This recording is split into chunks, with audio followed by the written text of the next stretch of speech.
So once again, we have started with buffer in our last session, right? As shown your screen, you might visible this that we have started with buffers.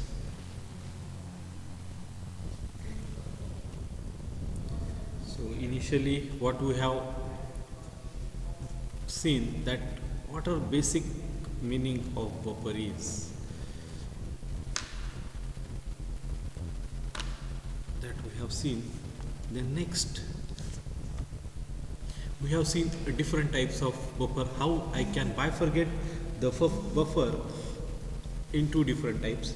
Again, we have seen the sub part, or I can say the sub bifurcation of solution of mixture that we have seen in these types of buffer. So there may be a question separately for 4 marks for types of buffer.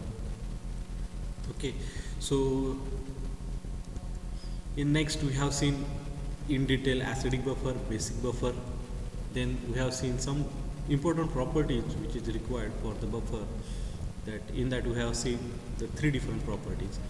Then the important part, that is buffer action. We have seen what kinds of activity, for example acidic or basic activity, that we have seen.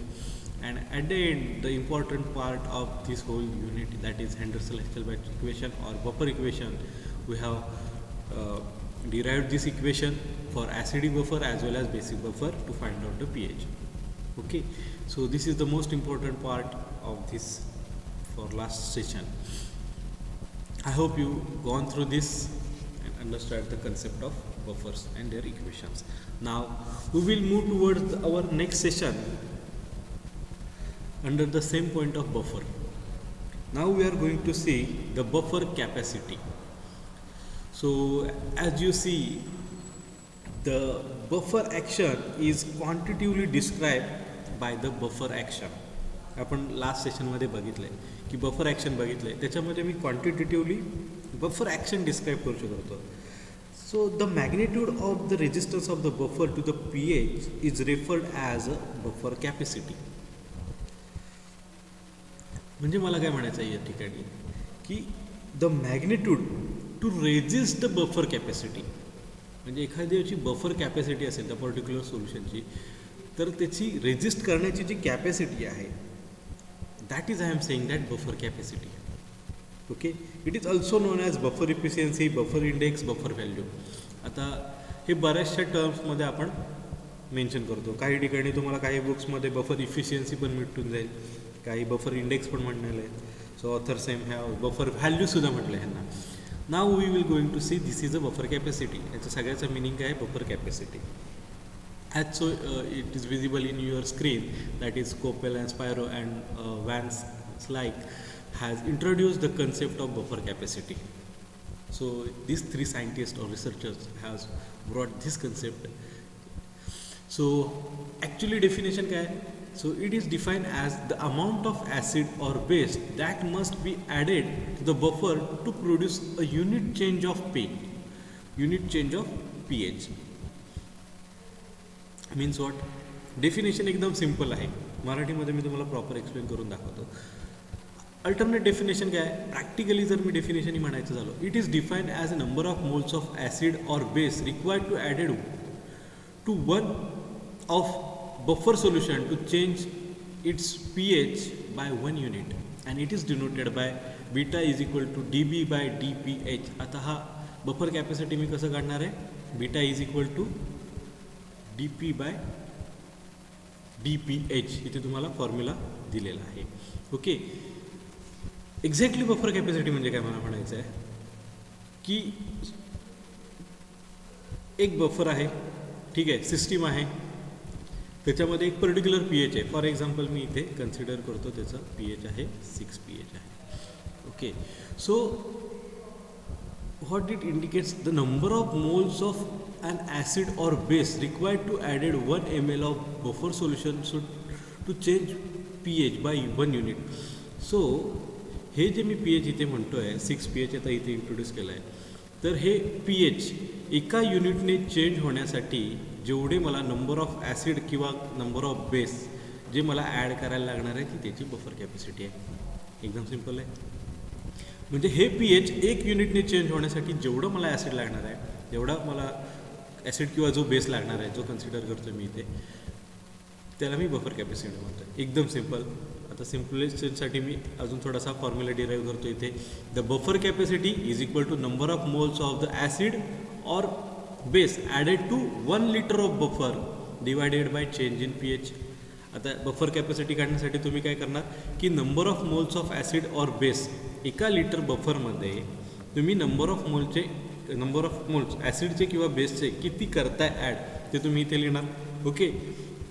आणि change in pH, आता change in pH तुमचा काय झालं आहे 6 to 7, आपल्याला 1 unit change झाला आहे, तो चेंज इन pH किती आहे तो आपण इथे लिहिणार. Right. So that is your DB means what, number of moles of acid or base which is added to 1 litre of buffer solution. And DPH means the change in pH. आता जर तुम्ही हे डिवाइड केलं तर तुम्हाला काय भेटून जाईल, the buffer capacity. It is a very simple concept. आलं सगळ्यांच्या लक्षात. Now the buffer capacity is maximum when concentration of weak acid or its salts or weak base and its salts is equal. म्हणजेच काय मला म्हणायचं आहे, buffer capacity और maximum buffer capacity मी कधी म्हणू शकतो, when pH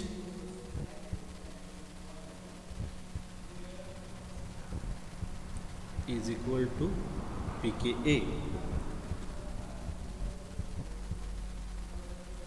ॲक्च्युली मी आज जरा माऊस विसरलो आहे, त्याच्यामुळे कर्सरवर मला प्रॉपर हे सगळं ड्रॉ करता येत नाही आहे. So try to understand this. So आता मला काय म्हणायचं आहे, ते बफर कॅपॅसिटी मॅक्झिमम केव्हा असणार आहे तुमची, जेव्हा pH is equal to pK असणार आहे. कारण कशासाठी, जेव्हा ॲसिडचे नंबर ऑफ मोल्स तुम्ही ॲड करणार आहात तेव्हा. आणि जेव्हा जर सपोज तुम्ही जर बेसचे जर तुम्ही ॲड केले तर काय, POH. काल बघितलं आहे आपण इक्वेशन, बरोबर आहे, बफर इक्वेशन बघितलं आहे. POH is equal to PKB. जेव्हा काय असणार आहे तुमची ही जेव्हा कंडिशन तुम्ही अचीव करणार, pH is equal to PKB बेसच्या कंडिशनला आणि pH is equal to PKA, ही जेव्हा कंडिशन अचीव करणार आहे तेव्हा तुम्ही काय म्हणणार आहे, the maximum buffer capacity I have achieve. After that there is no further capacity of my that particular buffer. Okay. I hope you can understand the concept of buffer capacity. One more thing I want to tell you in this, that the buffer capacity have always a positive value.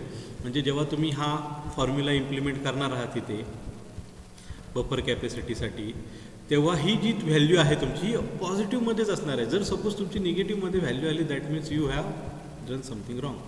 तुमचे number of moles negative असतील किंवा change in pH निगेटिव्हमध्ये जर गेलं, that means definitely you have done something wrong. So it have a positive value always. So this is the concept behind your buffer capacity. Now we will see the factors affecting of pH of buffer solution. आता buffer solution तुम्हाला माहिती आहे, आपण last सेशनमध्ये बघितलं की buffer solution constant आहे, बरोबर आहे. त्याच्यामध्ये मी ॲसिड टाकीन, बेस टाकीन. बफर ॲक्टिव्हिटीमध्ये बघितलं आहे आपण की ॲसिड ॲक्शन बघितलं आहे, बेस ॲक्शन बघितलं आहे.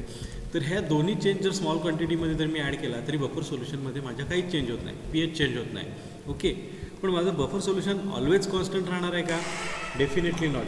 देर are some factors over here that may affect the pH of my buffer solution. For example, first one I have denoted over here, that is the temperature. So as you see, the temperature is directly proportional to the pH. आता मी काय म्हणू लक्षात घ्या, temperature काय आहे, directly proportional आहे pH वरती. म्हणजे काय मला म्हणायचं आहे, if I increase the temperature of buffer, it also causes alteration in my pH of buffer solution. For example, an increase in pH was found in the case of acetate buffer with increase in temperature. आता मी काय म्हटलं होतं इथे तुम्हाला की माझं buffer solution जे आहे, सॉरी ते pH आहे काय आहे, डायरेक्टली प्रोपोर्शनल आहे टेम्परेचर, किंवा टेम्परेचर जे आहे डायरेक्टली प्रोपोर्शनल आहे pH वरती, बरोबर आहे. आता इथे ते काय म्हणतायत की increase in pH was found in acetate buffer. आता माझ्याकडे काय ॲसिटेट बफर आहे, जेव्हा मी त्या ॲसिटेट बफरचं त्याला जेव्हा टेम्परेचर वाढवणार आहे त्यावेळेस काय होणार आहे, माझं pHसुद्धा वाढणार आहे. आता मला सांगा, मी बफरचं सोल्युशन बनवलं आहे, माझी प्रॉपर्टीज काय आहे बफरची, की तो स्टेबल असला पाहिजे, कुठल्याही फॅक्टरने तो इम्पॅक्ट झाला नाही पाहिजे, पण टेम्परेचर असा एक फॅक्टर आहे की ज्याच्यामुळे pHमध्ये अल्ट्रेशन होतं. म्हणजेच काय झालं, माझं बफर सोल्युशन गडबड झाली, कारण का त्याचं pHच चेंज झालं आहे. Okay, so that's why this factor is very much important and we have to keep this constant factor to maintain the stability of my buffer solution. Okay, so where is in case of boric acid, आता एक buffer acetate बफरसाठी बघितलं ज्याच्यामध्ये temperature increase केलं होतं, pH पण increase झालं. आता boric ॲसिडची condition काय आहे, pH was found to be decrease with increasing temperature. आता बोरिक ॲसिडच्या कंडिशनमध्ये थोडंसं चेंज आहे इथे. मागाशी मी डायरेक्टली प्रोपोर्शन म्हटलं होतं, बरोबर आहे. आता काय होतं आहे, मी टेम्परेचर इन्क्रीज करतो आहे बोरिक ॲसिड बफर सोल्युशनचं. If when I going to increase the temperature the pH is going to reduce, change आहे. ओके, सो इथे ह्या कंडिशनमध्ये it is inversely proportional, but somehow it is definitely affecting your pH, right? So this is the major concept. So this is the first factor that is going to affect your buffer solution. The next factor, that is addition of neutral salts to the buffer, which causes change in ionic strength and thereby change in pH. आता याच्यामध्ये जर तू बघितलं तर neutral salt, आता आपण मी जी तुम्हाला buffer activity दाखवली होती, बरोबर आहे, ते बफर ॲक्टिव्हिटीवरती पॉझिटिव्ह चार्ज होता, काही ठिकाणी निगेटिव्ह चार्ज होता, म्हणून त्यांची ॲक्शन होत होती. आणि पुन्हा आपला जो बफर साल्ट्स होते हे काय होते, स्टेबल राहत होते, बरोबर आहे. Now when we add some neutral salt, when there has some it is a particularly stable salts, right. So हे साल्ट्स जेव्हा आपण बफर सोल्युशनमध्ये ॲड करतो, so there will be a slight change in a ionic strength. आणि जेव्हा जेव्हा ionic strength झाले ते तुम्हाला लक्षात येईल की ॲसिडिक बफर सोल्युशनमध्ये मी कॉमन आयन इफेक्ट सांगितला होता, रिमेंबर करा, पुन्हा जर व्हिडिओ बघा. तर ह्या आयनिक स्ट्रेंथमध्ये चेंज होतो आहे, आणि आयनिक स्ट्रेंथमध्ये चेंज झाला म्हणजेच त्या कॉन्सन्ट्रेशनमध्ये चेंजेस झाल्या, definitely it will alter your reaction, ultimately it affect your pH, right. So माझा नेक्स्ट पॉईंट काय झाला आहे, my next point is that the addition of neutral salt. So this is going to be change my pH. Okay, then next, dilution of buffer with water which causes alteration in the activity of coefficient and causes small negative or positive deviation of the buffer. So this is a small factor which can affect in minute quantity of alteration in pH, that is dilution of your buffer.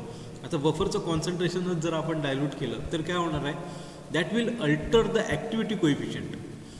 म्हणजे जी activity जी आहे ती सुद्धा काय होणार आहे, alter होणार आहे. त्यामुळे जेवढं आपण डायल्यूशन करू that will alter merely activity of that particular coefficient and it will causes a small deviation like your positive deviation or negative deviation to the buffer. Everybody got this point. So my third point will be dilution of my buffer. आता तुम्हाला हे तीनच point लक्षात ठेवायचे आहेत जे मी highlight केलेत ते. ओके, पहिला काय आहे तुमचा टेम्परेचर आहे, हा फॅक्टर अफेक्ट करणार आहे. दुसरा काय, ॲडिशन ऑफ न्यूट्रल सॉल्ट आहे, हे अफेक्ट करणार आहेत. आणि third one, dilution of my buffer solution. Okay, concentration change झालं म्हटल्यावरती डेफिनेटली pH चेंज होणार आहे. न्यूट्रल सॉल्ट ॲड केल्यावर म्हटल्यावरती आयोनिक स्ट्रेंथ चेंज होणार आहे. आणि pH आणि टेम्परेचरचं मी तुम्हाला इंटररिलेशन इथे मी ऑलरेडी मेन्शन केलं आहे. So these are the factors which we can ask for 2 marks, and these are the important and very easy to understand. The next point, that is correlation between buffer action and buffer capacity. आता तुम्ही buffer action पण शिकलाय आणि buffer capacity पण आजच्या सेशनमध्ये शिकलाय. So what is the basic correlation between this buffer action and buffer capacity? So the efficiency of buffer depend upon the buffer action and buffer capacity. म्हणजे माझा बफर जो आहे हा किती इफिशियंटली वर्क करतो हे कोणावरती डिपेंड आहे? कम्प्लिटली ह्या दोन्ही फॅक्टरवरती डिपेंड आहे. जो पहिला माझा फॅक्टर आहे तो आहे बफर ॲक्टिव्हिटी, आणि दुसरा जो फॅक्टर आहे तो सॉरी बफर ॲक्शन आणि दुसरी जे हे आहे फॅक्टर आहे तो बफर कॅपॅसिटी. सो हे दोनच माझे फॅक्टर इम्पॉर्टंट आहेत ज्याच्यावरती माझा इफिशियन्सी बफरची डिपेंड आहे. So the greater the buffer capacity we provide the more will be the buffer action. म्हणजे काय, जेवढी बफर कॅपॅसिटी मोर असेल तेवढीच त्याची बफर ॲक्शनसुद्धा मोर असणार आहे. So on addition of small amount of acid and base, the pH of buffer is maintained by its buffer capacity. आता हा कन्सिडरेशन लक्षात ठेवा की माझी जेवढी बफर कॅपॅसिटी इथे मी जेवढी म्हणतोय ही जेवढी जास्त असणार आहे तेवढी माझी बफर ॲक्शन जास्त असणार आहे. म्हणजेच मला काय म्हणायचं आहे, जी मगाशी आपण डेफिनेशन बघितली बफर कॅपॅसिटीची, ती जी कॅपॅसिटी आहे बफर सोल्युशनची ती जेवढी जास्त असणार आहे तेवढा माझा बफर काय मोर स्टेबल असणार आहे. कोणासाठी, जर सपोज टू बी मी स्मॉल क्वांटिटी ऑफ ॲसिड जर ॲड करत असेल बफर सोल्युशनमध्ये तरीसुद्धा माझा buffer as it is stable राहणार आहे, त्याच्यामध्ये चेंज होणार नाही आहे. का, तर माझी बफर कॅपॅसिटी जास्त आहे. Right. So the buffer capacity refers to the efficiency while buffer action refers to as a resistance provide. त्यामुळे मला काय म्हणायचं इथे की बफर कॅपॅसिटी काय आहे, it refers the efficiency of that particular buffer solution. आणि बफर ॲक्शनला मी इथे काय म्हणतोय, that is it will resist or it will provide the resistance to that particular buffer action. Okay, so the greater the efficiency of the buffer, the greater will be the resistance provided by the buffer to the maintain constant pH. So हे आपल्याला buffer pH strong म्हणायचं असेल मला, किंवा buffer pH किंवा buffer solution जर strong म्हणायचं असेल किंवा बफर सोल्युशन मला स्टेबल जर म्हणायचं असेल तर मला buffer capacity with buffer action हे स्ट्रॉंग असले पाहिजेत. जर हे जेवढे जास्त बफर कॅपॅसिटी असेल तेवढीच बफर ॲक्शन असणार आहे आणि तेवढाच चांगला माझा बफर सोल्युशन स्टेबल असणार आहे. Okay, this concept of and its interrelation of buffer action and buffer capacity is most important for its stability. Right. I hope you understand this correlation between buffer action and buffer capacity. Then next, आता तुम्हाला buffer कळून गेलं आहे. Buffer म्हणजे काय, equation म्हणजे काय, बफरचं pH कसं काढायचं. ओके, त्याच्यानंतर बफरवरती कुठले कुठले फॅक्टर आहेत हे इम्पॅक्ट करतात. राईट. आता बफर एक्झॅक्टली कुठे यूज करतात हे तुम्हाला मी नेक्स्ट स्लाईडमध्ये सांगून जाईल, त्याचा इम्पॉर्टन्स काय आहे हा पण मी तुम्हाला सांगून जाईल. पण आता आपण फार्मास्युटिक्समध्ये बोलतो आहे किंवा फार्मास्युटिकल्स इन्ग्रेडियंटमध्ये बोलतो आहे, केमिकल्समध्ये बोलतो आहे, रिॲक्शन्समध्ये आपण हे बफर यूज करणार आहोत. बरोबर आहे. तर मला एखादा जर बफर चूज करायचा असेल माझ्या एका ॲक्टिव्हिटीसाठी तर त्याचं मी सिलेक्शन कसं करेन. बरोबर आहे. आता तुम्ही इथे बी फार्मसीला ॲडमिशन घेतलेलं आहे, फर्स्ट सेमला आहात, फर्स्ट इयरला आहात, तर तुमचा पण एक काहीतरी सिलेक्शन क्रायटेरिया होता. आपण कोणालाही बी फॉर्ममध्ये ॲडमिशन देतो का, नाही. एक पर्टिक्युलर सिलेक्शन क्रायटेरिया आहे. त्या क्रायटेरिया तुम्ही पास केलात, 12th असेल, CET असेल, इंटरनल CET असतील, त्याच्यानंतर तुमचं लिस्ट लागतात. राईट. सो हा क्रायटेरिया क्वालिफाय झाल्यानंतरच तुम्ही सिलेक्ट होता, रँडमली घेत नाही. तसंच जर मला एखादा बफर जर मला सिलेक्ट करायचा असेल माझ्या फार्मास्युटिकल प्रोसेसमध्ये कुठे ॲज ॲन इन्ग्रेडियंट, तर मी पण एक कुठला तरी क्रायटेरिया सेट केला पाहिजे that I required that particular buffer. So I will get a quality buffer as per my choice. What are the selection criteria? There are 14 selection criteria they have displayed. In that first, it should passes the adequate buffer capacity in a required pH range. आता हा point लक्षात घ्या. ह्याच्यामध्ये मी काय म्हणतोय की त्याची ॲडेक्वेट बफर कॅपॅसिटी असली पाहिजे आणि त्या पर्टिक्युलर pH रेंजमध्ये असली पाहिजे. म्हणजे काय, जेवढी बफर कॅपॅसिटी चांगली, बफर ॲक्शन चांगली भेटणार आहे, स्टेबल pH भेटणार आहे आपल्याला. बरोबर आहे. म्हटल्यावरती इथं माझी बेसिक सिलेक्शन क्रायटेरिया असणारच आहे. Then it should be available in high degree of purity. आता प्युरिटीवरती आपण लास्ट युनिटमध्ये भरपूर डिस्कस केलेलं आहे. तर जेवढा प्युअर तुमचा सबस्टन्स असणार आहे तेवढे आपले चांगले रिझल्ट भेटणार आहेत. That's why it required in high degree of purity. It should be free from impurity.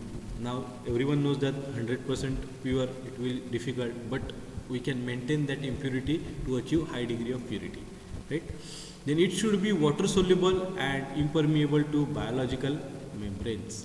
आपण काय करतो, बरेचसे हे जे बफर्स असतील किंवा सोल्युशन्स आहेत हे कुठे यूज करत असतो, फॉर्म्युलेशन्समध्ये यूज करतो, रिॲक्शन्समध्ये यूज करतो.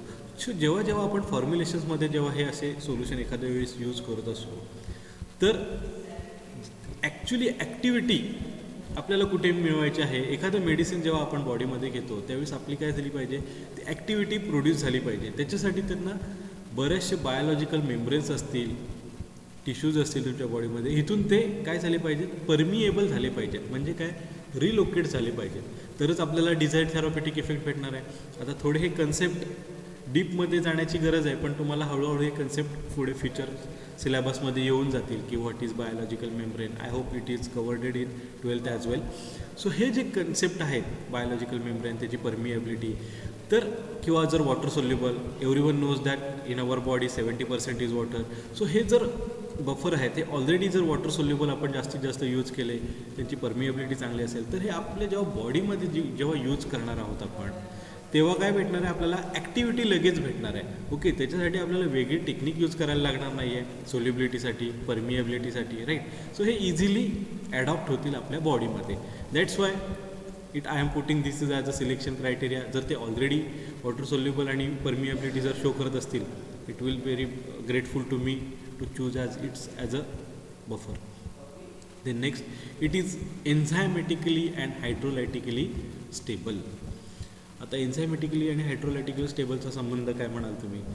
आपल्याला तर बफर सोल्युशन बनायचं आहे. केमिकली तुम्ही जर स्टेबल म्हणत असाल तर आम्ही एक्सेप्ट करतो, का तर ॲसिड तुम्ही ॲड करणार आहे, बेस ॲड करणार आहे, मग ह्याच्यामध्ये एन्झाईमचा संबंध काय आहे. ही झाली तुमची in vitro, right. Means what, हे तुम्ही प्रॅक्टिकली परफॉर्म केलं आहे की तिथे तुमचं ॲसिड आणि बेस और केमिकल्सशी तुम्ही तुमच्या बफर सोल्युशनबरोबर इंटरॅक्ट होत आहे. पण ॲक्च्युली जेव्हा आपण ते कन्झ्युम करू, बरोबर आहे, आपण केमिकल्स बनवतो आहे म्हटल्यावरती कुठेतरी मेडिसिन्समध्ये यूज करणार, ते युटिलाइज करणार. तर ॲक्च्युली जेव्हा ते मेडिसिन्स आपण कन्झ्युम करणार आहोत तेव्हा ते एन्झाईम्सच्या कॉन्टॅक्टमध्ये येणार आहेत, हायड्रोलाइट्सच्या कॉन्टॅक्टमध्ये येणार आहेत. आता स्टमकमध्ये ॲसिडिक pH असतं, त्याच्यामध्ये एन्झाईम्स पण आहेत आपल्या ह्याच्यामध्ये, बरोबर आहे, हायड्रोलायटिक्स, देन मिनरल्स वगैरे बाकीच्या सगळ्या गोष्टीच आहेत. सो ह्या सगळ्या गोष्टी तुमच्या बफरवरती काय होणार आहेत, इम्पॅक्ट करणार आहेत. आता ऑलरेडी फॅक्टर्स आपण डिस्कस केलेत, ह्या सगळ्या फॅक्टर्सना त्यांना फेस करायचं आहे तुमच्या बफर्सना. सो त्या कंडिशनमध्ये जर हे एन्झायमॅटिकली जर स्टेबल असतील, हायड्रोलायटिकली जर स्टेबल असतील, तर ते प्रॉपर वर्क करणार आहेत after their consumption as well, right. That's why it should be stable. Then it should possess a pH is minimally influenced by the concentration, temperature and ionic position or salt effect of that particular medium. So this is one more selection criteria. Then next is it should be non-toxic or biological inhibitors. So this concept, I hope you understand what is mean by non-toxicity. So त्यांनी कुठली toxic action दाखवली नाही पाहिजे. It should be resisters toward the oxidation. So this is a major reaction in which if there is a oxidation of my product then may be there is a chances of degradation of my product. बरोबर आहे, everyone agree with this statement. जर oxidation झालं तर काय होणार आहे, degradation होणार आहे माझ्या त्या पर्टिक्युलर प्रोडक्टचं. आता ह्या ठिकाणी माझं प्रोडक्ट कुठलं आहे, बफर सोल्युशन आहे, बरोबर आहे. तर त्याचं डिग्रेडेशन झालं नाही पाहिजे, म्हणजेच त्याने काय केलं पाहिजे, रेजिस्टन्स दाखवला पाहिजे ऑक्सिडेशनसाठी, राईट.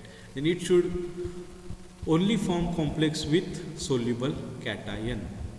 आता कॉम्प्लेक्स म्हणजे काय, it attach to another ion which is outside of its chemical reaction. जेव्हा आपण युटिलाइज करणार किंवा फर्दर रिॲक्शनसाठी प्रोसीड करणार, तेव्हा त्याने फक्त जे सोल्युबल कॅटॅन आहे त्याच्याबरोबर जर कॉम्प्लेक्स केलं तरच मला ॲक्सेप्टेबल आहे. नॉन सोल्युबल कॅटॅनशी किंवा ॲनायन्सशी जर तो कॉम्प्लेक्स फॉर्म करत असेल, it will form a different structure, right.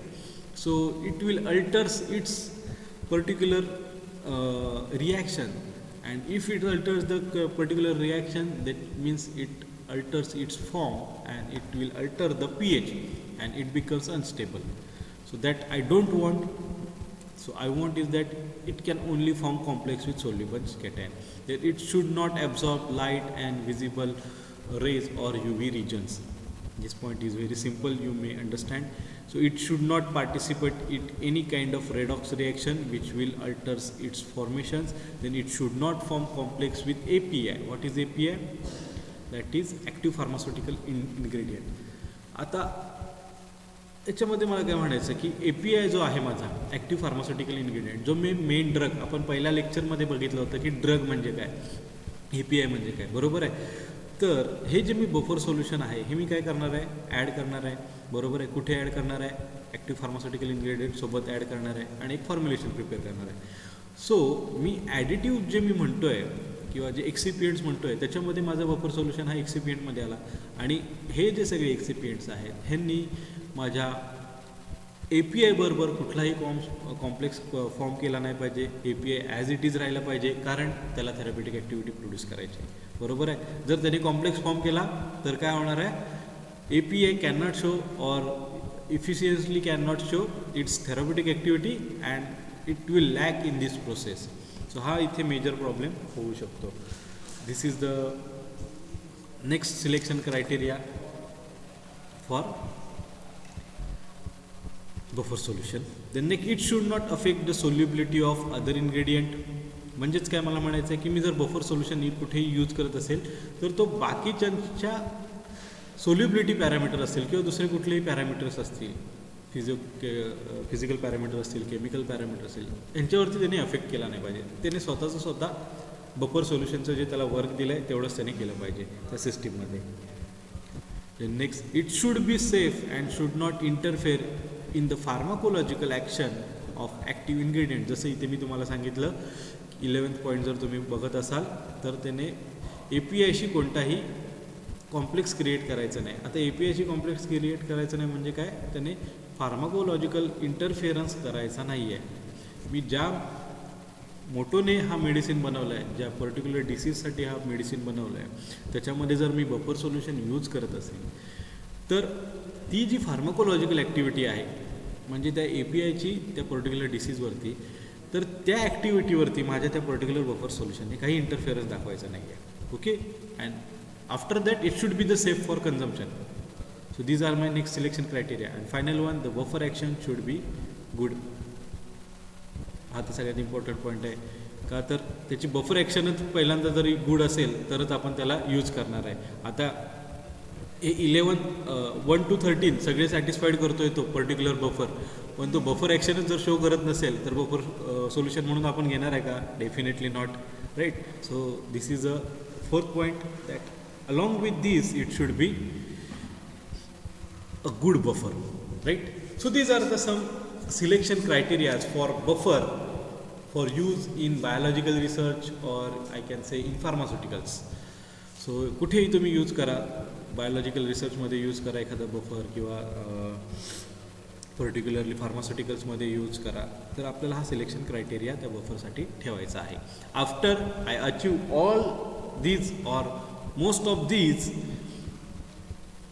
then I can go for that particular buffer to use in my process.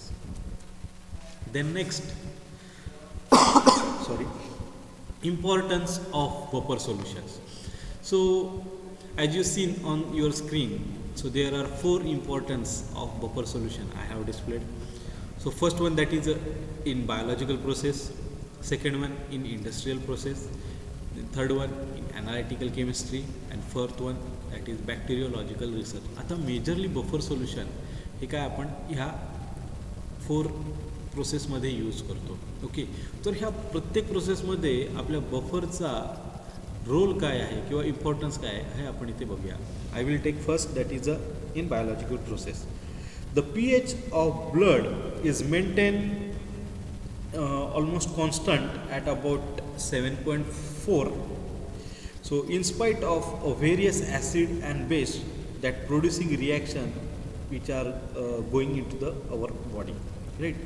So in the absence of its buffer nature, it cannot eat or a variety of food and species, right?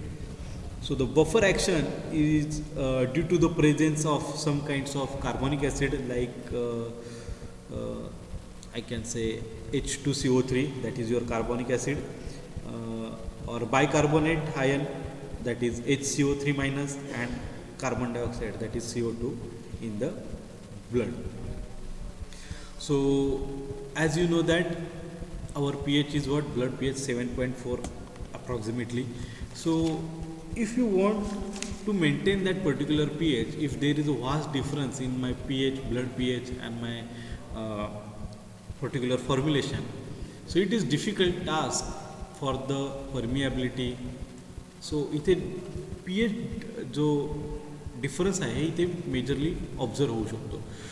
So तो avoid करण्यासाठी आपल्याला pH somewhat maintain करायला लागतं. So आपल्याला हे biological प्रोडक्टमध्ये आपल्याला buffer solution use करायला लागतं. Okay, the next in industrial processes. So the use of buffer is an important part of many industrial process. आता इंडस्ट्रियल प्रोसेसमध्ये अशा भरपूर प्रोसेसेस आहेत ज्या मी तुम्हाला इथे सांगू शकतो. त्यातल्याच for example I can take electroplating. आता इलेक्ट्रोप्लेटिंग तुम्हाला माहिती आहे, यूट्यूबवरती फेसबुकवरती तुम्ही बऱ्याचशा वेळेस हे इलेक्ट्रोप्लेटिंगचे व्हिडिओ वगैरे बघत असतात. तर त्या कंडिशनमध्ये बफर सोल्युशन आपण यूज करत असतो. Then the manufacturing of leather, then photographic material and some kind of dyes. बरोबर आहे. आता डाईज म्हणजे काय? हेअर डाय वगैरे तुम्ही यूज करता, बरोबर आहे. काही डाईज आपण टेस्टिंगसाठी यूज करतो, बरोबर आहे. ॲनालिटिकल टेस्टिंग असेल, बायोलॉजिकल टेस्टिंग असेल, तर हे जे टेस्टिंग आहे तिथे आपण डायज यूज करत असतो. तर ते डाय बनवण्यासाठी सुद्धा आपण बफर सोल्युशन यूज करतो इंडस्ट्रीमध्ये. And some in the preservation of food articles. आता फूड प्रोडक्ट आहेत, बफर सोल्युशनमध्ये काय आहे? pH चेंज झालं म्हटल्यावरती तुमचा फूड प्रोडक्ट काय आहे? डिग्रेड व्हायला स्टार्ट होणार. म्हटल्यावरती pH आपल्याला मेंटेन ठेवायचं आहे, राईट. सो pH मेंटेन ठेवण्यासाठी मी बफर सोल्युशन यूज करू शकतो. मग आता बफर सोल्युशन जर मी फूड इंडस्ट्रीमध्ये यूज केलं तर मी त्यांचं फूडचं प्रिझर्वेशन लॉंगर पिरियड ऑफ साईडसाठी करू शकतो, राईट. सो फूड इंडस्ट्रीमध्ये सुद्धा यूज केलं जातं. So these are the some importance of buffer in industrial process. Then like your third one, that is analytical chemistry. So for example, in removal of acid radicals, for example phosphates are there, then oxalates are there, borates are there, so which are interfere in precipitation of radical group 3. आता radical group 3 कोणले आहेत? Al3 असेल, Fe3 असेल, then chromium 3 असेल, right.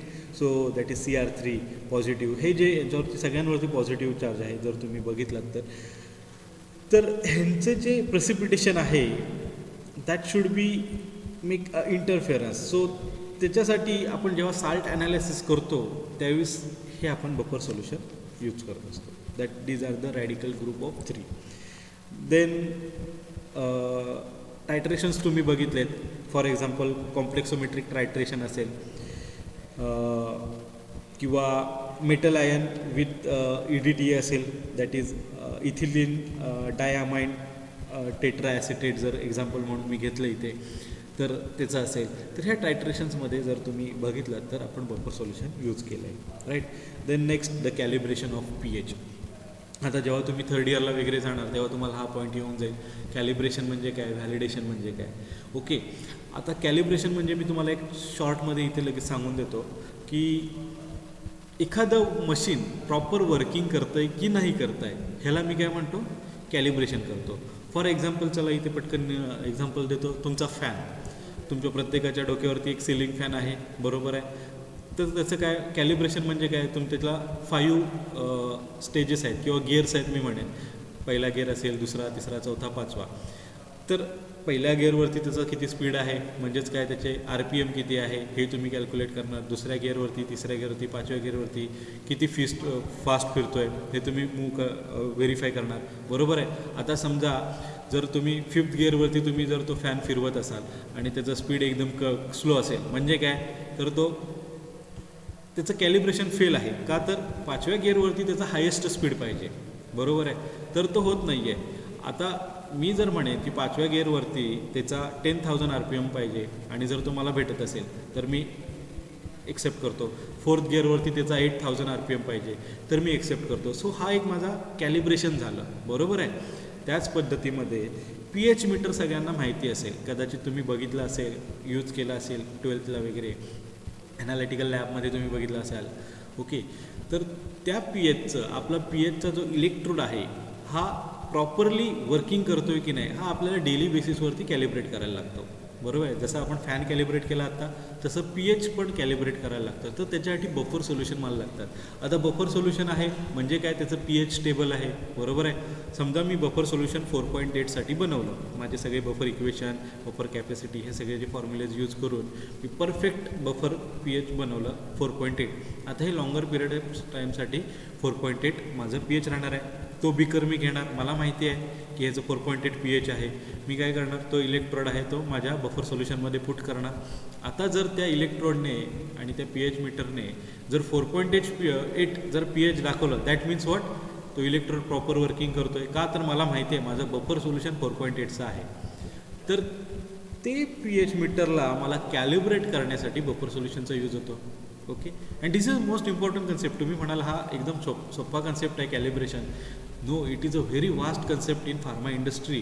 जेव्हा तुम्ही इंडस्ट्रीमध्ये move होता तेव्हा तुम्हाला कुठलीही ॲक्टिव्हिटी, तो पर्टिक्युलर तुमचं इन्स्ट्रुमेंट असेल तर ते तुम्हाला युटिलाइज करायचं असेल तर तो कॅलिब्रेशन झाल्याशिवाय तुम्ही यूजच करू शकत नाही. बरोबर आहे. जोपर्यंत तुम्ही त्या पर्टिक्युलर क्वालिटी कंट्रोल असेल किंवा क्वालिटी अश्युरन्स डिपार्टमेंटचं जेव्हा कॅलिब्रेशनचा टॅग लागत नाही त्या मशीनवरती तोपर्यंत तुम्ही यूज करू शकत नाही. So this is a most important part in our pharma industry that you have to calibrate such kind of pH meter with this buffer solution. I hope you understand the next importance of buffer solution in analytical chemistry. Then next, fourth importance of buffer solution is that in bacteriological research. So bacteriological research मध्ये मी काय सांगेन, some kinds of culture media which are generally buffered to maintain a pH required to growth of bacteria using study. जेव्हा आता तुम्हाला microbiology हा subject actually आता झाला नाही आहे, may be second third Semla तुम्ही जाल तेव्हा हा मायक्रोबायोलॉजी सब्जेक्ट येईल. तर तेव्हा काय करतो आपण, एक कल्चर मीडिया बनवतो आणि त्याच्यावरती हे मायक्रो ऑर्गॅनिझम ग्रोथ करतो. बरोबर आहे. आता मायक्रो ऑर्गॅनिझम जर ग्रो व्हायचे असतील त्या पर्टिक्युलर मीडियावरती, आता मीडिया म्हणजे काय, एक पेट्री डिश असते. ओके. समवट ह्या सर्क्युलर मोशनमध्ये तुमची पेट्री डिश आहे, त्याच्यावरती हा कल्चर मीडिया जो आहे तो आपण पुट करणार आणि त्याच्यावरती मायक्रो ऑर्गॅनिझम ग्रो करणार. आता मायक्रो ऑर्गॅनिझम ग्रो होण्यासाठी त्यांना एक फेवरेबल एन्व्हायरमेंट पाहिजे, pH पाहिजे आणि ते फेवरेबल pH जर आपल्याला त्यांना प्रोव्हाइड करायचं असेल तर आपण ते बफर सोल्युशनने फेवरेबल pH मेंटेन करू शकतो. कारण आपल्याला माहिती आहे की बफर सोल्युशन टाकलं तर ते pH लॉंगर पिरियड ऑफ टाईमसाठी मेंटेन राहणार आहे. Right. So for this reason such kind of buffer solution may be use in bacteriological research as well. Okay, so I hope you understood the importance of buffer solution in different industries or in different process. Okay. Sorry. Now I will move towards my next point, that is the role of buffer in pharmacy. आता आपण इथे मी directly फार्मसीमध्ये move होतोय. Right. ह्याच्यामध्ये मी काय म्हणतोय की role of buffer in pharmacy, how I will going to use this in my pharmacy profession. So first one, that is buffer are used in pharmaceutical formulations of ophthalmic solution, then IFL, the colorimetric determination, then next in research and which study which are made at a constant pH. So असे जिचे process आहे जिथे आपल्याला pH maintain ठेवायचं आहे तिथे मी buffer use करणार. जिथे मला फॉर्म्युलेशन्स बनवायचे आहे तिथे मी pH मला मेंटेन ठेवायचं आहे तिथे यूज करणार. फॉर्म्युलेशन्स म्हणजे काय, तुमचं सस्पेन्शन असेल, इमल्शन असेल, सिरप असेल, फर्स्ट इयर फार्मास्युटिक्समध्ये हे झालेत तुम्हाला फॉर्म्युलेशन. सो जिथे जिथे मला pH मेंटेन ठेवायचं आहे तिथे मी हे बफर सोल्युशन यूज करणार. आता ऑप्थॅल्मिक सोल्युशन आहे. बरोबर आहे. म्हणजेच काय, तुमचे आय ड्रॉप्स वगैरे जे असतील इथे आपल्याला pH मेंटेन ठेवायचं आहे, टोनिसिटी मेंटेन ठेवायचं आहे. टोनिसिटी नेक्स्ट सेशनमध्ये मी तुम्हाला शिकवतो आहे काय आहे ते. तर इथे आपल्याला pH मेंटेन ठेवायचं आहे तर आपल्याला काय करायला लागणार आहे, बफर यूज करायचा आहे. Okay. Then next, pharmaceutical formulations which are intended application to delicate membranes in the body should adjust the some osmotic pressure of the body fluid. In such formulation, isotonic buffer solution are used. These isotonic buffer solutions are 4 types. आता जसं मी पहिल्याच सेशनमध्ये तुम्हाला सांगितलं, ophthalmic solution हे काय आहेत, delicate membrane आहे. बरोबर आहे. कुठे, आपल्या आईमध्ये. तर अशा डेलिकेट मेम्ब्रेनबरोबर जेव्हा आपल्याला एखादं फॉर्म्युलेशन बनवायचं आहे, आय ड्रॉप आपल्याला बनवायचं तर आपल्याला टोनिसिटी मेंटेन ठेवायची आहे. म्हणजेच काय, आपल्या तिथे ऑस्मोटिक प्रेशर बॉडी फ्लुइडसोबत जे आहे ते मेंटेन ठेवायचं आहे. ओके, तर त्याच्यासाठी आपल्याला बफर सोल्युशन मेंटेन करायचं आहे. आता बफर सोल्युशन टोनिसिटी मेंटेन करायला का लागतं, इथे तुम्हाला 4 टाईप दिलेत. पहिली गोष्ट म्हणजे isotonic buffer solution which one has a pH of 4.7. Second आहे दुसरं काय तुमचं isotonic buffer solution whose pH is 6.8, isotonic buffer solution whose pH is 7.4, and isotonic buffer solution whose pH is 9. Okay, so प्रत्येकाचा role इथे त्यांनी दिला आहे. 4.7 आपण कशासाठी वापरतोय, for example cocaine is drug, then iodine, then physostigmine, असे जर ड्रग असतील तर तुम्ही वापरणार सोल्युशन. दुसरं सोल्युशन कुठल्यासाठी, पिलोकार्पिन वगैरे जर ड्रग असेल तर तुम्ही वापरणार. तिसरं काय, जे न्यूट्रल सोल्युशन्स आहेत in which the drug is stable, त्याच्यासाठी तुम्ही 7.4 pH मेंटेन करणार. आता हे pH. आणि शेवटचं जे आहे ophthalmic drug alkaline buffer you can use up to the pH 9. So हे pH मेंटेन तुम्ही कसं करणार आहात, आयसोटोनिक बफर सोल्युशन. आलं लक्षात. It is again most important role of your buffer solution in our pharmacy. Then in general parenteral solutions astil need to be buffered when administered into the blood. However, they have buffered, low capacity buffered we are going to use in such kind of parenteral solutions. Then if the drugs are administered in small quantity at slow rate, then the solutions are weakly buffered. जर एखाद्या ड्रगचं administration small क्वांटिटीमध्ये असेल आणि त्याचं administration rate of slow असेल तर त्या कंडिशनमध्ये बफर यूज करतो. The 5th point, the use of buffer should be optimise in formulation to provide absorption of drug. आता ड्रगचं ॲब्सॉर्प्शन हे आपल्याला ऑप्टिमाइज करायचं आहे, म्हणजेच मॅनेज करायचं आहे, थोडं इन्क्रीज करायचं आहे, तर आपल्याला pH मेंटेन ठेवायला लागणार. का, जर pH डिफरन्स जर मेजर असेल किंवा अनकम्फर्टेबल असेल, ऑप्टिमाइज नसेल, तर ॲब्सॉर्प्शन होणार नाही तिथे ड्रगचं. आणि ड्रगचं जर ॲब्सॉर्प्शन झालं नाही तर फार्माकोलॉजिकल ॲक्टिव्हिटी दाखवणार नाही, थेराप्युटिक ॲक्टिव्हिटी दाखवणार नाही. That's why we have to maintain the optimization in the pH for the absorption of the drug. Then in analytical laboratory the buffer known as pH for use as standards are use frequently. Analytical प्रोसेसमध्ये मी आता तुम्हाला एक example दिलं कॅलिब्रेशनचं, that you can use in this. Then optimum pH condition for activity for medical compound have to be maintained.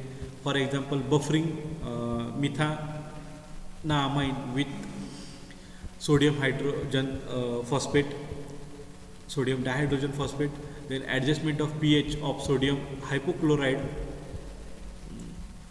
There is some spelling mistake here. Sodium hypochlorite to lowers value tends to the increase in germicidal effectiveness of the particular preparation. Then in injectables and preparation of internal or external use become irritating if their pH is different or greaterly from a normal value for the particular tissue involved. म्हणजे काय, आता बरेचसे जी example मी दिली त्याच्यामध्ये oral फॉर्म्युलेशन्स होती, त्याच्यानंतर directly body कॅव्हिटीजमध्ये टाकणारे होते, फॉर एक्झाम्पल आय ड्रॉप, त्याच्यानंतर तुमचं इयर ड्रॉप्स असतील, राईट, किंवा पॅरेंटल प्रिपरेशन्स होती. त्याच्याचबरोबर जे एक्सटर्नल प्रिपरेशन्स जे आहेत, म्हणजे तुमचे जे क्रीम्स असतील, ऑइंटमेंट असतील, हे आपण काय करतो, डायरेक्ट टिश्यूवरती ॲप्लाय करतो. आता जर ह्या दोघांमध्ये जर ड्रास्टिक pH चेंज असेल त्या पर्टिक्युलर मेम्ब्रेनचा आणि तुमच्या फॉर्म्युलेशनचा, तर काय होणार आहे, त्या मेम्ब्रेनला इरिटेशन होणार आहे, बरोबर आहे. तर तिथे आपल्याला pH मेंटेन करायला लागेल to that particular membrane of our body tissue, बरोबर आहे. तर ते pH आपण कशाने मेंटेन करणार आहे, again buffer solution. So it will not damage your tissue, right. So this is a major requirement in our particular external preparations. Then it helps to maintain the stability of certain compounds to the redox condition. Redox reaction मी आता सांगितलं. For example adrenaline असेल तुमचा with dissolve oxygen in presence of alkaline medium. So the solution for the injection is to be buffered to most stable pH range to 2.5 to 5. त्या कंडिशनमध्ये ॲड्रेनालिनचं injection जर तुम्हाला द्यायचं असेल तर त्या कंडिशनमध्ये आपल्याला ऑक्सिजनच्या प्रेझेन्समध्ये एक अल्कलाइन मीडियम त्याला प्रोव्हाइड करायला लागते, बरोबर आहे. तर ते आपण कुठून अल्कलाइन मीडियम कशाने मेंटेन करणार आहे, ते pH बाय बफर सोल्युशन.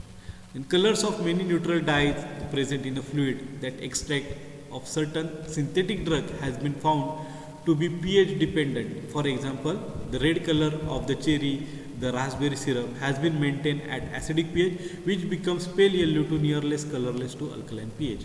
आता जर तुम्ही बघितलं तर एखादं पर्टिक्युलर फॉर्म्युलेशन बनवलं आहे तुम्ही, तर त्याच्यामध्ये काय केलं आहे तुम्ही, चेरी रेड कलर यूज केला आहे.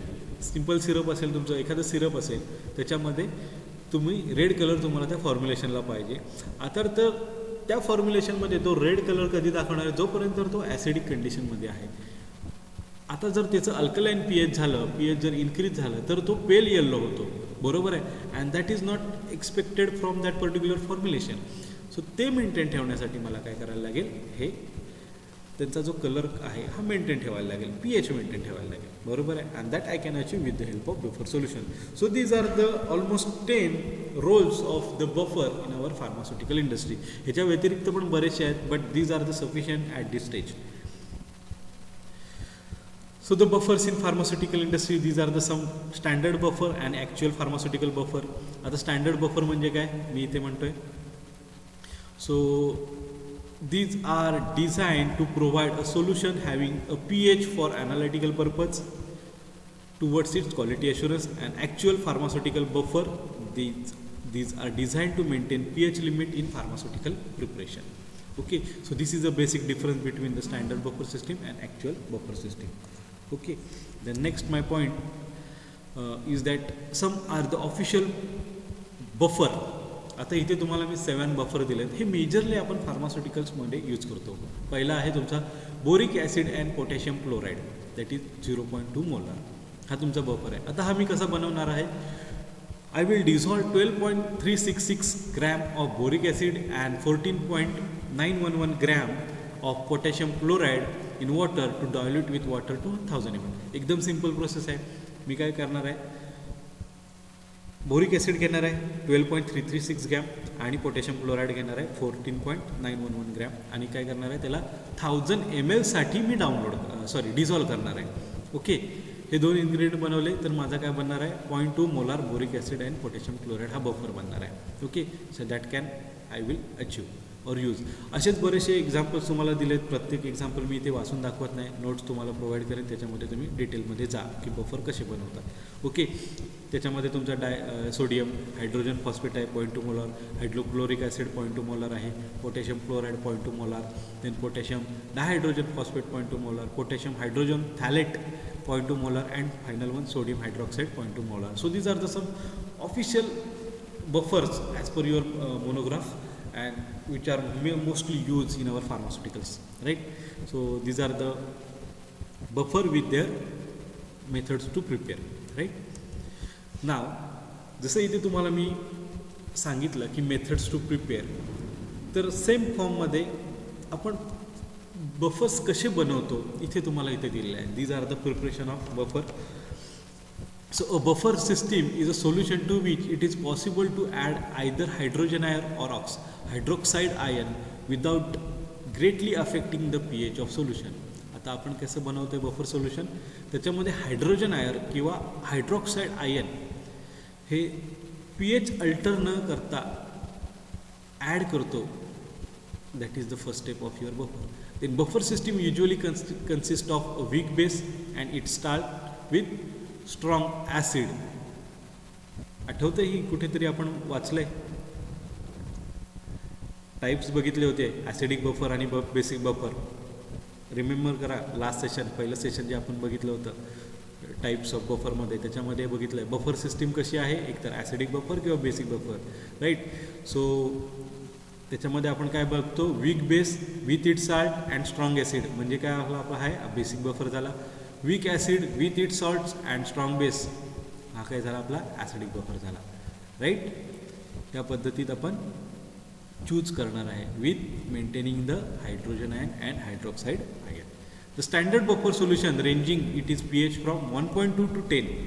The combination in which is 0.2 molar hydrochloric acid और 0.2 molar sodium hydroxide and 0.2 molar हे आपण मेजरली यूज करतो. The standard pH value given in the table as consider at 25 degree Celsius. आता इथे तुम्ही बघाल तर 25 डिग्री सेल्सिअससाठी आपण हे बनवतो. आता मेजरली आपण हे टेम्परेचर का मेंटेन ठेवतो आहे, कारण तुम्हाला आठवत असेल की फॅक्टर बफर इम्पॅक्ट करणारा अफेक्ट करणारा कुठला मेजर फॅक्टर आहे तर टेम्परेचर. सो आपण जी सगळी बफर बनवणार आहे हे ॲज पर द मोनोग्राफमध्ये 25 डिग्री सेल्सिअस त्यांनी आपल्याला सांगितलेलं आहे. तर ह्या टेम्परेचरला आपण बफर सोल्युशन प्रिपेअर करतो राईट. आणि युटिलाइज पण आपण ह्याच टेम्परेचरला करतो जेणेकरून त्याचं pH चेंज होणार नाही. The volume shown in the table, that is I am going to be shown in further, these are for 200 ml. The buffer solution expects the volume shown the acetate buffer used to prepare 1000 ml of buffer solution. आता इथे तुम्हाला मी एक example देऊन टाकतो hydrochloric acid बफरचं. So this is a first buffer for pH range 1.2 to 2.2. आता इथं pH range किती आहे 1.2 आहे 2.2 पर्यंत. ठीक आहे. सो हे एक्झाम्पल आहे तुमचं हायड्रोक्लोरिक ॲसिड बफरचं. सो हा कसा बनवणार आहे आपण place 50 ml of potassium chloride solution in 200 ml volumetric flask and add a specified volume of hydrochloric acid solution then add water to the volume. आता specified volume of hydrochloric acid कसा असणार आहे इथे तुम्हाला टेबल दिलं आहे. तुम्हाला pH कुठलं मेंटेन करायचं आहे 0.2 मोलार HCl आपल्याला किती यूज करायचा आहे हा कंप्लीट इथे दिला आहे. So what we will go for the hydrochloric acid buffer place 50 ml of hydrochloric acid solution in 200 ml volumetric flask. Volumetric flask घेणार आहे 200 ml आणि त्याच्यामध्ये 50 ml पोटॅशियम क्लोराईड आपण ॲड करणार आहे. Then add specified volume of hydrochloric acid solution and add water to the volume. For example 12 for 12 it should be the 85 in ml of your 0.2 molar HCl हे आपण याच्यामध्ये add करणार आहे. Okay. So this will be your procedure for the maintain preparing the hydrochloric acid with the buffer of pH range 1.2 to 2.2. Then next and the final point of my this solution, that is the stability of buffer. So for the expiration date of unopened drug, so how I can maintain the stability? So during making a buffer solution, put a date on label, so also the expiration date is possible to remind when it is discontinued from its use. Then keep the buffer solution in closed plastic container with a stopper flask bottle. आपल्याला container कुठला use करायचा आहे तो इथे mention केला आहे. Then temperature, आता room temperature मी मेंटेन ठेवणार आहे 15 to 25 degree Celsius. Why I am maintaining this everyone knows. For alkaline buffer, it is recommended to put the bottle in a refrigerator. When a pH buffer is stored in a refrigerator, it recommended to allow the buffer to come to room temperature prior to use. एखादा alkaline buffer आहे तो काय आपण रेफ्रिजरेटरमध्ये store करतोय आणि जेव्हा आपण use करायचं असेल तेव्हा त्याला काय करायचं आहे रेफ्रिजरेटरमधून मूव्ह करून पहिला त्याला रूम टेम्परेचरमध्ये आणायचं आहे. म्हणजे ऑलमोस्ट 15 to 25 डिग्री सेल्सिअसमध्ये त्याला आणायचं आहे आणि आपण त्याला यूज करायचं आहे. This is the way for your alkaline buffer. So avoid storage close to window or heat exposure. का तर तुम्हाला माहिती आहे लाईट असेल किंवा टेम्परेचर आहे अफेक्ट करणार आहे. So the temperature of buffer is important because its function of its pH. At lower temperature, the evaporation of the water in a buffer is slower than the higher temperature, which helps to remain the concentration of the buffer constant for longer period of time. So this is the major requirement to maintain the stability of buffer. I hope you understand. This is a very easy concept. And final one, storage. इथे मी तुम्हाला सांगतो room temperature is it to 30 degree Celsius, 60 to 90 degree Fahrenheit, or refrigeration मी म्हणतोय म्हणजे मला तिथे temperature किती द्यायचं आहे 2 to 8 डिग्री सेल्सिअस द्यायचं आहे. So the store the prepared buffer solution in chemically resistance tight container such as the type 1 glasses. Use this solution within the 3 months. आपल्याला जर बफर सोल्युशन प्रिपेअर केलं तर रूम टेम्परेचर आता आपण 30 degree Celsius नाही maintain करणार आहे 15 to 25 degree Celsius असेल. जिथे त्यांनी सांगितलं आहे अल्कलाईन बफर आहे तो तुम्हाला रेफ्रिजरेट करायचा आहे म्हणजेच 2 to 8 डिग्री सेल्सिअसमध्ये ठेवायचा आहे. डीप फ्रीजरला ठेवायचा नाही आहे जिथे मायनसमध्ये आहे तिथे ठेवायचा नाही आहे आपल्याला. ठीक आहे. आणि आपल्याला कंटेनर कुठला यूज करायचा आहे टाईप 1 ग्लासेस. आता टाईप 1 ग्लासेस आहे हे तुम्हाला नेक्स्ट सेमिस्टरमध्ये येऊन जाईल. आता फक्त तुम्ही एवढंच लक्षात ठेवा की this is a chemical resistance tight container आपल्याला यूज करायचं आहे आणि त्याच्यामध्ये ग्लास बॉटल यूज करायचं आहे त्याचा टाईप 1 असेल. Okay. And you should be use this particular buffer solution within a 3 months. So this is up to the buffer solution. I hope you understand. There are number of buffer solutions with their example. जसं इथे hydrochloric ॲसिडचं जे आहे हे तुम्हाला example दिलं आहे. तुम्हाला मी notes provide करतो त्याच्यामध्ये बरीचशी एक्झाम्पल्स आहेत. डिटेलमध्ये प्रोसेस मी आता इथे एक्सप्लेन नाही केले ह्याचे. तुम्ही बुक्समध्ये रेफर करा, नोट्समध्ये कसे बनवायचे ते सगळे तुम्ही त्याच्यामध्ये बघा. If you have any doubt you can post in comment box or chat box. I will give the details of the preparation of and its composition of standard buffer solution. Okay, so I will stop over here. Next part we will see in next session.